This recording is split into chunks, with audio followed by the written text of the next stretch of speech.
오늘 본문 말씀은 여러분이 읽기에 여러분이 보고 방금 같이 읽었잖아요. 어려운가요? 어떤 전하고자 하는 메시지가? 오늘 본문의 말씀을 우리가 읽고 이게 너무 어렵다거나 또 너무 난해하다거나 무슨 뜻인지 모르겠다거나 그러지는 않지 않나요? 그래서 예수님이 복음서를 보면 예수님의 가르침이 정말 모든 게 다 선명하고 너무나 분명하고 무슨 뜻인지 잘 알겠는 것들만 있는 건 아니긴 합니다. 그러니까 어떤 거는 좀 되게 어렵기도 해요. 근데 대부분은 좀 쉽게 또 듣는 사람의 어떤 수준에 맞춰서 듣는 사람의 어떤 그 알고 있는 어느 지식의 정도에 맞춰서, 그러니까 예수님이 비유를 많이 사용하신 이유도 듣는 사람을 배려해서 그 비유를 많이 사용했어서 설명하시는 경우들이 있는데, 오히려 이제 그 비유 때문에 더 헷갈려 하는 모습도 나타나서 이제 제자들이 묻고 뭐 이런 장면들도 복음서에 나타나긴 하지만, 기본적으로는 예수님이 그 가르침을 주는 뭐 가까이 있는 12제자뿐만 아니라 따르는 많은 무리들이나 예수님을 따르는 많은 군중들을 향해서도 말씀을 전하신다거나 어떤 가르침을 주실 때 그렇게 막 너무 어렵게 설명한다거나 어느 정도의 뭐 대학 이상의 그런 지적 수준이 있어 이해한다거나 뭐 그런 고차원적인 가르침과 내용을 이야기하신다기보다 너무나 귀한 말씀이고 귀한 메시지지만 뭐 핵심적인 부분들, 기본적인 부분들, 개념적인 부분들을 이야기해 주실 때 정말 듣는 사람이 이해하게끔 친절하게 또 알아듣기 쉽게 설명하시는 부분들이 참 많이 있습니다. 그걸 오늘을 사는 우리도 이제 성경을 통해서 보면서 공감하시고 느끼시리라고 생각을 합니다. 오늘 본문의 배경을 보면 좀 이렇습니다. 마가복음 12장이거든요. 마가복음 12장이면 예수님이 예루살렘 성에 이미 입성을 하신 이유입니다. 예루살렘 성에 입성을 하셔서 성전에서 한번 이렇게 소란을 일으키시기도 하고 그 성전에 있으시면서 그러니까 이 배경 전체적인 배경을 간단하게 이야기를 하면 당대에 내노라고 하는 종교 지도자들이랑 예수님이랑 요즘 말로 하자면 어떤 세미나라든지 포럼이라든지 이런 자리에서 그러니까 토론을 하는 겁니다.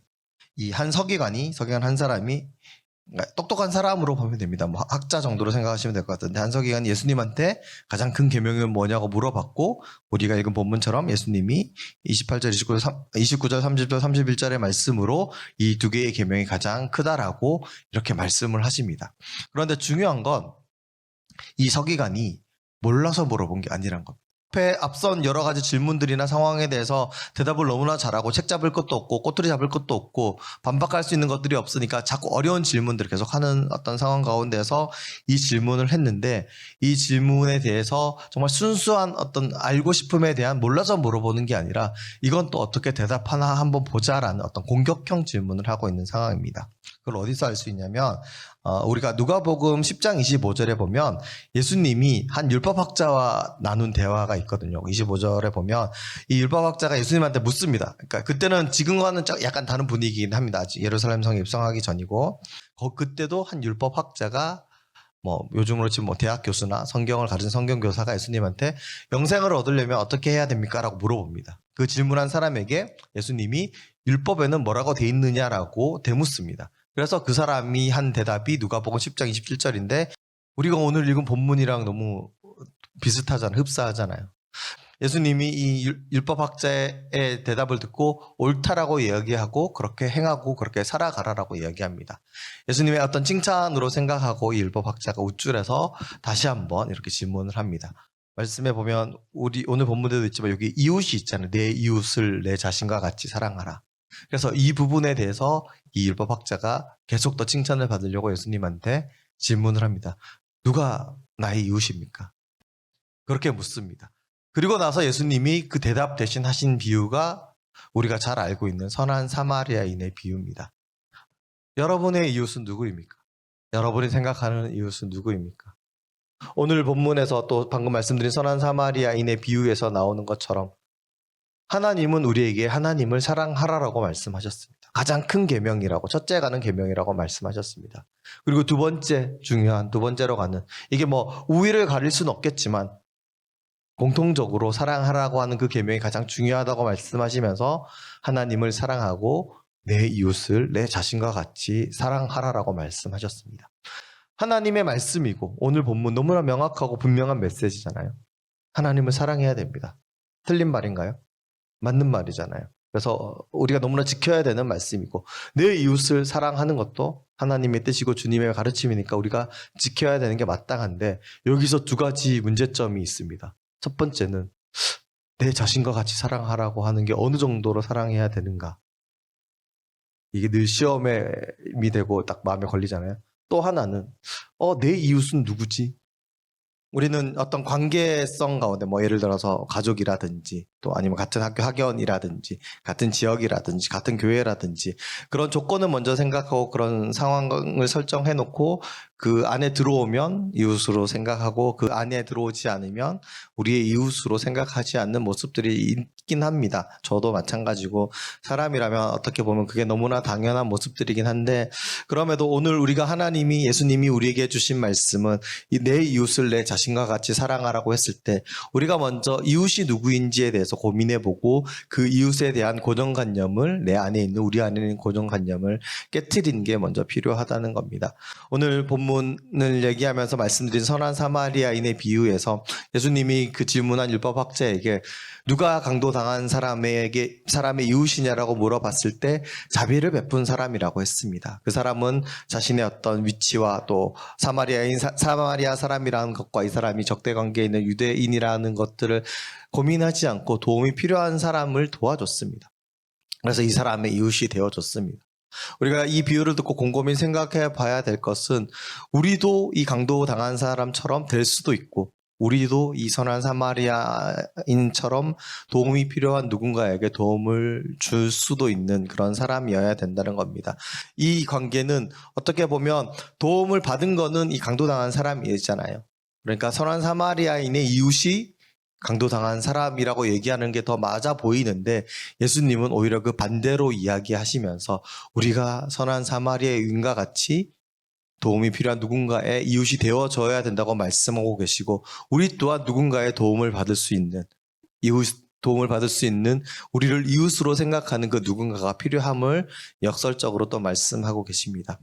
오늘 주신 이 본문 말씀은 너무나 명확하고 분명해서 제가 뭐 구태의 부연 설명을 하지 않더라도 어렵지는 않습니다. 이해하기는 어렵지는 않습니다. 하지만 이 말씀대로 살아가는 것은 굉장히 쉽지 않습니다. 이 말씀대로 온전히 살아가기 위해서 우리가 이 말씀을 예수님이 그리고 당대의 하나님의 말씀을 율법을 아는 모든 사람들이 공통적으로 인정했던 것처럼 하나님이 주신 가장 큰 계명 두 가지는 하나님을 사랑하는 것이고 또 두 번째는 이웃을 내 자신과 같이 사랑하라 하신 겁니다. 그래서 오늘 이 말씀을 통해서 또 가까이 있는 추석 명절 연휴 시간을 통해서 또 그 위의 삶 가운데서 누가 나의 이웃인지를 고민해보고 생각해보셨으면 좋겠습니다. 물론 사랑하는 나의 가족도 나의 이웃입니다.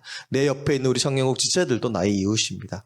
같이 일하고 또 같이 학교 생활을 하는 나의 학교 친구들이나 직장 동료들도 물론 나의 이웃입니다. 하지만 그 이웃의 범주를 거기에까지만 멈춰두지 말고 제한하지 말고 하나님이 말씀하시는 그 이웃의 범주로 더 큰 지경을 넓힐 수 있는 더 많은 사람을 이웃으로 생각할 수 있고 이웃으로 받아들일 수 있는 저와 여러분이 되셨으면 좋겠습니다. 그리고 나 자신과 같이 사랑하라고 하는 그 말씀을 너무나 무겁게만 생각하지 마시고 우리가 할 수 있는 거는 한계가 있을 수밖에 없거든요. 사람이기 때문에.